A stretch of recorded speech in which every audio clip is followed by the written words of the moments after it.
for anybody that doesn't know Heather Floyd, I don't think that there's very many people out there in the universe that know more about how to do wonderful things with Umbraco than Heather does. So really looking forward to this presentation. And Heather, when you're ready, you can take it away. You were just too sweet, Chris. I do what I can. All right, I think I've got the right one. Do you see it? You're sharing your screen. Woohoo! Here we go. All right, let's get everything else out of the way. Okay. So, hi everybody. I know it's been a long day and you're probably exhausted like I am, just watching, but just a couple more sessions. And, you know, one of the interesting things I was just thinking before this started was everyone's talking about all the cool new stuff, you know, Umbraco v9, block editor. And here I am, I'm going to go back and we're going to talk about like version 7. So I hope you guys are still interested. But it's just been my experience that no matter how much exciting, fun, awesome, cutting edge things come out, the reality for most clients and, you know, most agencies is there's a big lag. And a lot of us are dealing with what we could call legacy sites at this point. And they seem like legacy to us because we're like looking to the future, but to our clients or, you know, even to ourselves if there are our own projects, it's still a viable site. So let's look ahead and see what we can do. Okay. All right, there we are. So hi, I'm Heather, as Chris mentioned. I'm based out of New York City. Been doing Umbraco since 2006, and I am an MVP. That's all the interesting stuff you'll want to know. And this will be a way for you to get the notes, so you do not have to try to take all the notes or try to take screenshots or even watch this video again next week. If you go here, I will send you a nice tidy selection of the notes next week sometime. And I'll show this again at the end, so if you missed it. So the first thing to think about is the idea of a website lifespan. And generally when I'm talking to clients, I'm thinking 3 to 5 years tends to be the lifespan of most websites. In that time, you know, a lot of times business goals have changed, sort of visual trends have changed.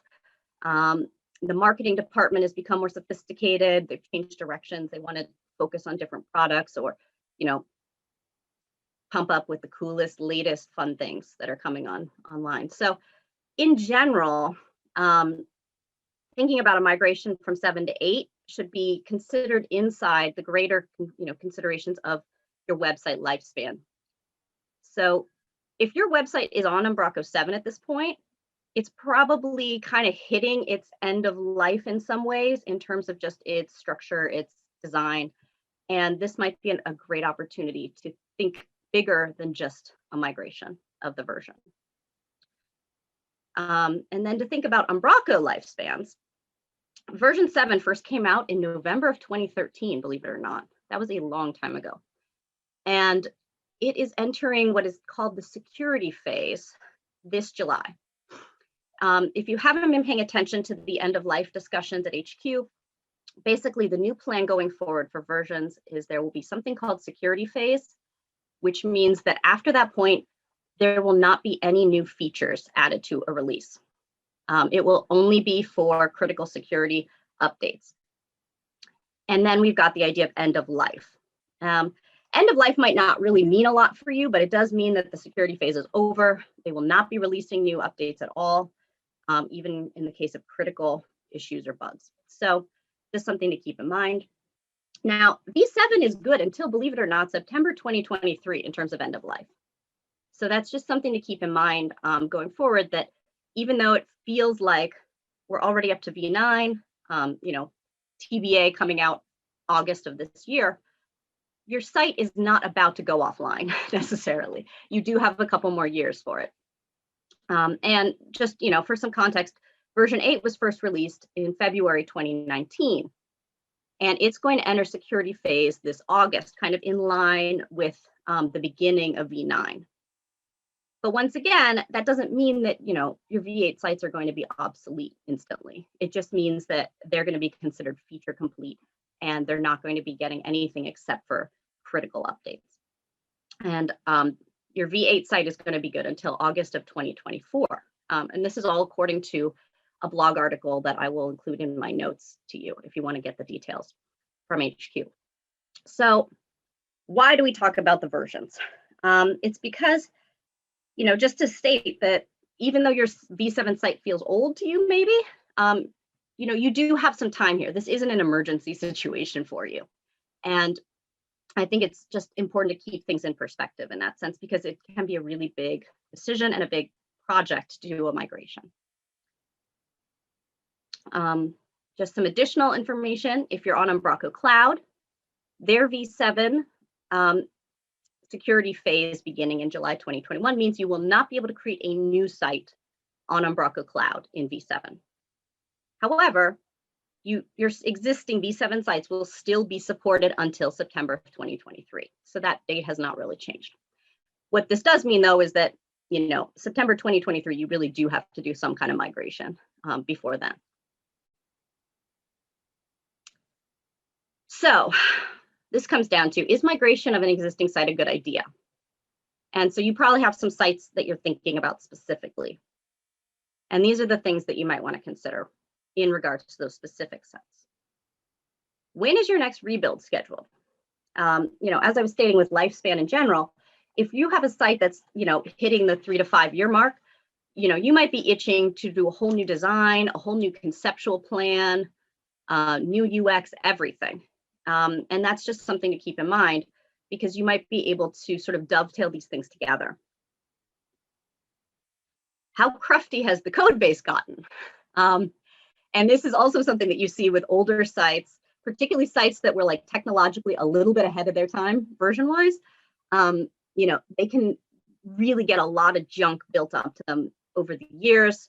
They start to get a little Frankenstein-y as like one department says, oh, we want to add this, we want to add that. Let's change this slightly, but we're not going to do a rebuild. Let's sort of reorganize it, but not entirely. And it can get to the point where you found that as a developer doing sort of maintenance work, you're starting to just dread opening up this project.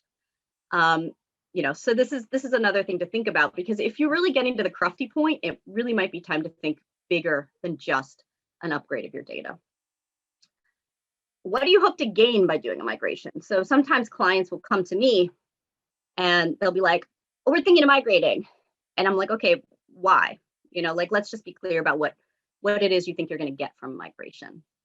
There are some great new features in V8, and there's some, things like performance improvements, the new cache, etc. So if those things are very, very appealing, then, migration is probably worth it to you. And, you might be thinking like, we want to use Umbraco Cloud. We want to maybe move to Umbraco Cloud, in which case it doesn't really make sense to migrate a V7 site to Umbraco Cloud if you've been running it, on-prem, whatever that means these days.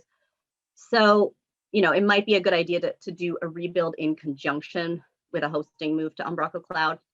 Another thing just came out is deploy on premise. So if you're thinking about using deploy, you're definitely going to want to be looking at a V8 install for that.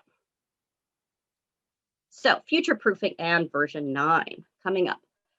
One thing to keep in mind is that there's a really heavy lift between 7 and 8 in terms of data migration, and they've completely reorganized all the APIs. And there's like a lot of new ways to do things. So it's a really big project to do a switch between 7 and 8. But once you do the work to get your data all migrated to 8, moving to 9 should be a lot easier, because, as previously stated in the earlier talk, there's not a lot of data changes between 8 and 9. So if you get this done now, you'll be well positioned to move to 9, and you'll only have to worry about the .NET Core, code changes. And the final question: how difficult would a migration be? Some sites are very simple, they're very standard, and the migration is actually not a big deal. Some sites are extremely complicated, use tons of custom data structures, and a migration is a really, really large project. So just looking directly at the project that you're actually considering for an upgrade, you have to answer that question sort of honestly before you make a decision. So sort of going back and looking at your current site and maybe how difficult it will be to upgrade. How old is the current install? If this is a site that you guys like literally just launched last year, it might not need to be upgraded yet. If this is a site that like launched at like version 7.1, you might really want to be thinking about what the next phase of this website's going to be. And related to that, what was the original version of the site? And the reason I bring this up is because even if you've been doing the minor and patch updates since you launched, Umbraco 7.6 was the one that introduced the new UDIs and the content, media, and member pickers that we're using and storing UDI data instead of integers. And the reason I bring this up is that those older sites, when they did that switch, they didn't automatically update all of your pickers. So if you were pointing to the old, what are now seen as obsolete pickers, they're labeled as obsolete in the data types area. If your site is still using those obsolete pickers, those all will need to be swapped over to the new versions before the migration code will actually run. Like you will literally get an error message that says, hey, you're using obsolete pickers, go fix them. Another thing to think about, is it on Umbraco Cloud? Are you using, Umbraco's deploy on Umbraco Cloud? Are you using Courier, right now? You need to think long-term about what your deployment plans are going forward. And are you going to need to worry about ID numbers transferring between your environments? Because, as previously mentioned, the ints are kind of on the way out in terms of multi-environment setups, and you want to be using the GUIDs for content. And I'll show you a way to kind of deal with that as we get into the mitigating risks later. But these are just things to sort of think about. And if you're immediately going, oh my God, there are solutions for you. Another thing to look at, your architecture. What custom property editors, packages, etc. are you using? If you are really dependent upon a certain custom property editor, you better double check that something, either that same one has been updated for version 8, or is there something similar that you could be using in version 8? Otherwise, you're going to have a very ugly surprise when you try to do a migration and like half of your special data just blows up. So check these things before you make a decision about migration. And also, how are your elements currently being managed? For instance, some older sites using Archetype, Archetype is not available in V8. It is not being updated. So if you are using Archetype in your site, you're going to have to convert that data to nested content when you do a migration. And so you want to think about how difficult is that going to be. And, for your grids, LeBlender is kind of obsolete now. The data can still be rendered if you've been storing it as LeBlender data and, using LeBlender controls. The back office interface for LeBlender doesn't work in V8 anymore, but if you have existing stuff, you can still render it. But generally, you should start moving toward using Doctype Grid Editor for that kind of content. And similarly, stacked content, if you're using that, doesn't seem to be updated for version 8. And you should convert that to nested content or the new block editor. So, if your site is built with a lot of these older tools, it's going to be much more challenging for you to do sort of a clean migration, and you might want to really more consider like a rebuild situation. Other things, forms, are you using them? How is the data being stored? Has it been updated to be stored in the database, or is it being still stored in JSON files? Are you using membership? Just these are important things you just want to make sure that you have plans in place for, that you're at least tracking on them when you're doing, and you might even want to run some sort of prototype experiments migrating before you really commit to it as a project. Are you using e-commerce?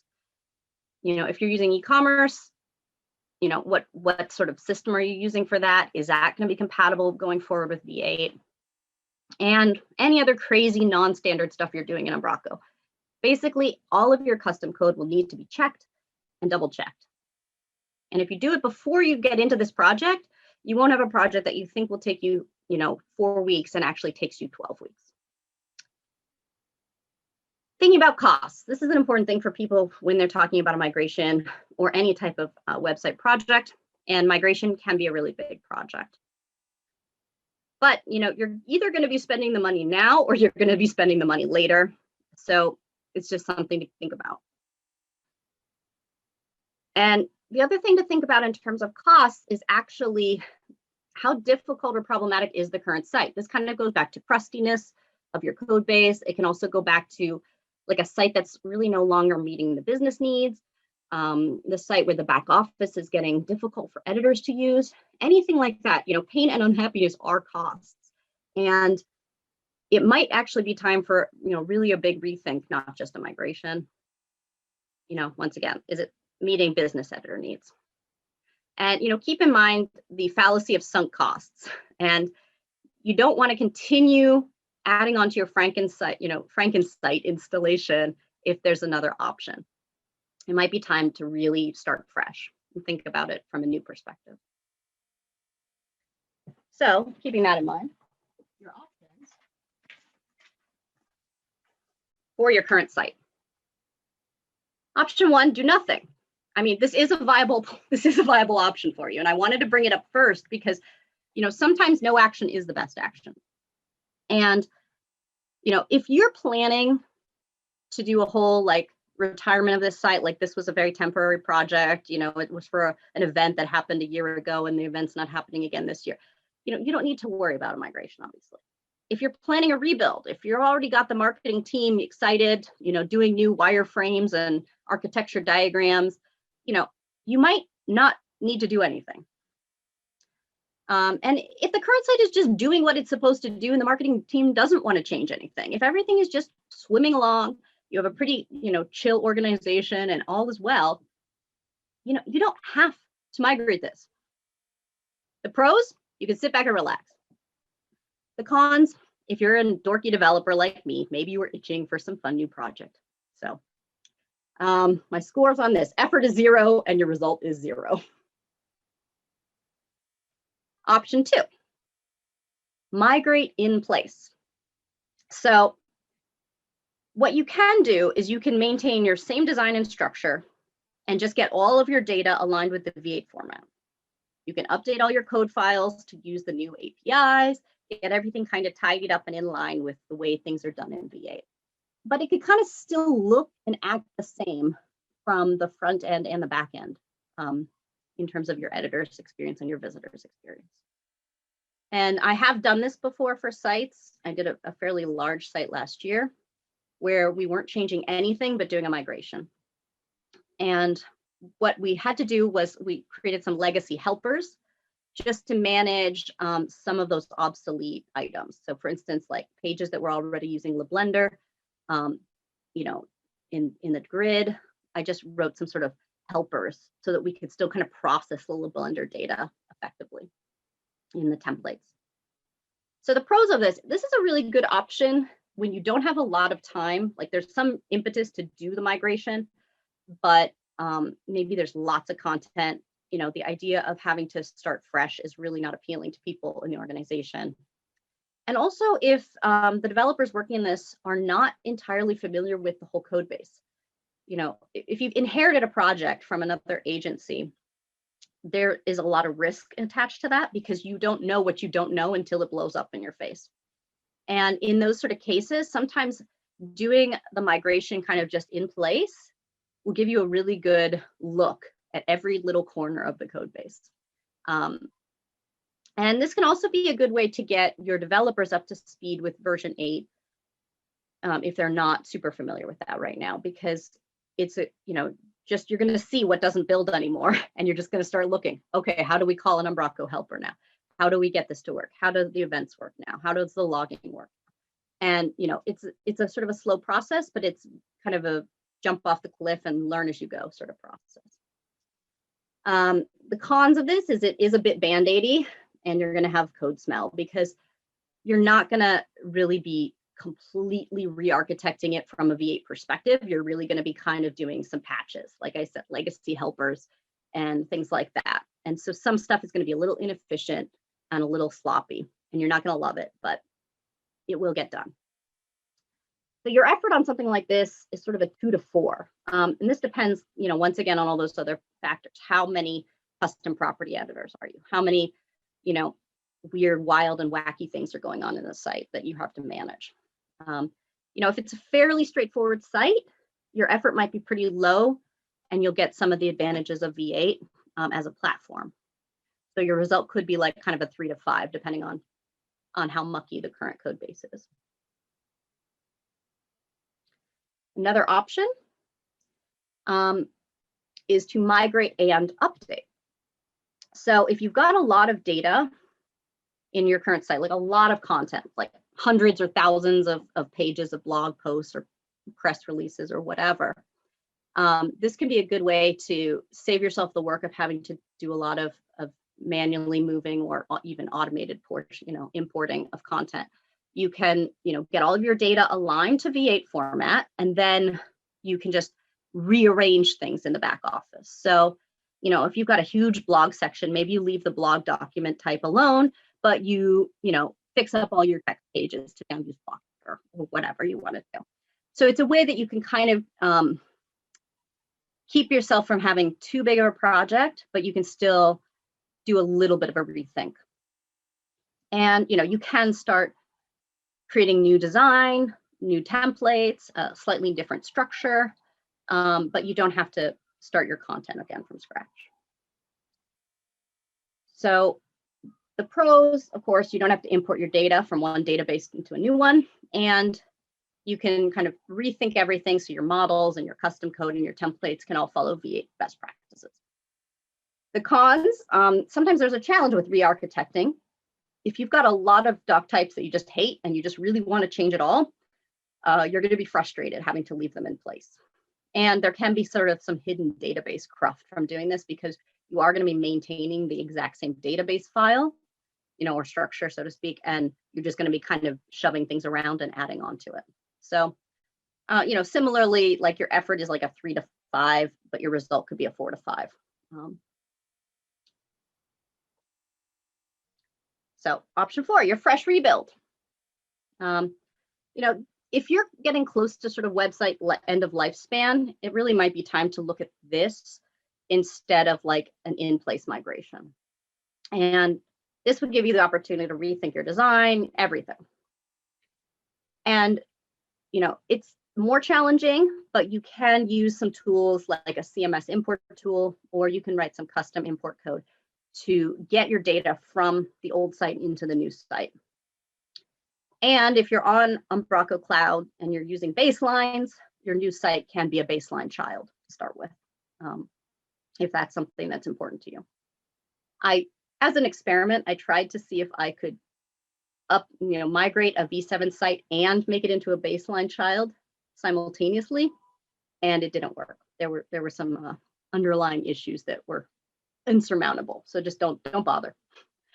And the pros of this is you're going to have a very clean database. You're going to be starting from a fresh V8 build. It's going to be a nice and squeaky clean. And you're going to be doing your best practices right from the start. You're going to be able to leverage all of your V8 knowledge and experience and build something wonderful and beautiful. Plus, you won't have any leftover stuff because you're not going to bother to transfer over old and obsolete stuff that you don't want from your old site. Now, granted, there's extra work involved if you have a lot of importing and converting of current content, particularly if you're converting it from some sort of funky data structures from your old site. And if you're changing the architecture significantly, this could be an issue.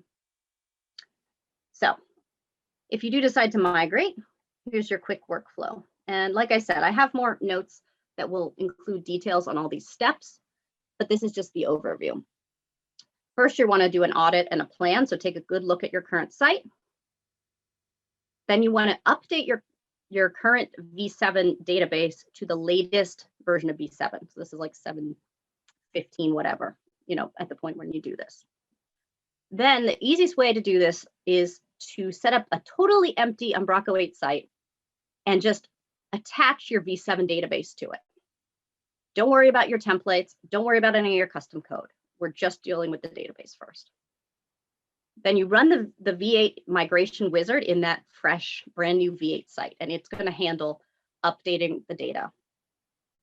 Then you can update all your code and templates, copy them into that new V8 install as needed. Then you want to test every page in your site because you will be surprised the things that will break. And once you're done, you go live and you celebrate. So I found that this is the most effective way to manage a migration project. Migration risks. This is what you can do to sort of mitigate those risks. Audit your site first, looking specifically for problematic data types and doc types. This is going to be the first thing to do, and you might decide after doing your audit that this is just a bigger project than you want to take on.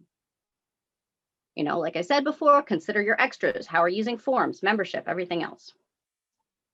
Set expectations with the stakeholders, okay? This is not a simple or a fast process, and there will be hiccups and bumps along the way. You're going to need to do a content freeze. So if you're basically doing sort of an in-place migration, if people are updating the live site, there's going to be a cutoff date where you're going to take that database, you're going to make a copy of it, and you're going to start working on that copy. And what I've told clients before is from this date, whoever's doing content updates, they need to keep a list, because any changes that they make will not be in the new site unless we manually re-add them after the fact. So just make sure that this is part of the setting expectations. And one thing you can do, which is helpful, is to take some sort of data precautions. So you can add extra sort of legacy properties in the database just to store things like your old int IDs, just in case something happens in the future where you realize, oh, there was this weird, property that's actually referencing ints. If you're storing the old int IDs on your content nodes, you'll be able to do some sort of, flipperoo with some magical code stuff and just look up those old int IDs and swap them into the new GUIDs. And any data which will be transferred from some sort of fancy old JSON property editor into something new, make a copy of that property and store it as just text, just in case you ever need that old JSON data. And even if you just want to like manually parse it and convert it into something new in your new version. And once again, comprehensive testing of all pages is needed before you go live. Trust me. So that's the presentation. Thank you very much. That's me, where you can find me. And in case you were looking for it again, there's that. We have about 3 minutes or just under 3 minutes left. I'm going to cut the line with a question. And this is as your privilege as host. This is a kind of a maybe a controversial question. It's kind of a chicken or egg question. The migration time is a good time for a redesign, not a good time for a redesign. I think it has to do with what your resources are. If you have the resources to like do a complete rebuild, like if the client is saying we want a whole new site, but we've got 1,000 old blog articles, then I would say, migrate the old site's database to the V8 format, just so it's easy for you to do an import of that content. But it is a good time to think about just doing a fresh rebuild.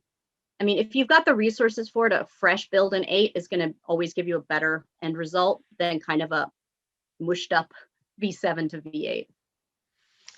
Okay. Any other questions for Heather? We've got about 2 minutes left. Or we could ask that the wizard take us. Oh, here we go. How much patch update within the major versions? Sorry. Or I'm guessing that has to do with doing the how about patch updates within the major versions. So guessing that has to do something with in your process where you were saying bring it up to the version of 7 that's most current before you do your migration. Yeah, definitely bring your current site up to the latest 7 before you do the migration to 8, because there are migrations built into 7 in various versions, like for instance the 7.6 and a little further on than that do some of this data transformation that's going to help you out when you go to 8. So always go to the latest 7, then go to 8. And if you're looking ahead to 9, some people in the other session were asking in the chat question about what if you just want to go to 9. You could just say screw all this and just rebuild a brand new site in 9. But if you want to be able to utilize your current site data, you're going to have to go through 8, at least in terms of the back, that database portion. So like, that's just something to do. Okay, so there's one other question, and we might be going back to Kansas here. We're running a V7 site with a number of customizations. I think it's really just what you just said, Heather, thinking about going just to 9. And I think that was, okay, great. And then also our Umbraco migration can also help with converting IDs to UDIs. So yes, and actually I didn't mention, because we didn't have the time to go through details, but in the notes I'd include some links to things like ProWorks' package that has some migrations that they've already written that will take care of a lot of those data conversions. All right. Well, we're off to Kansas. Thank you so much, Heather. Great job. Thanks, everybody. See you on the other side.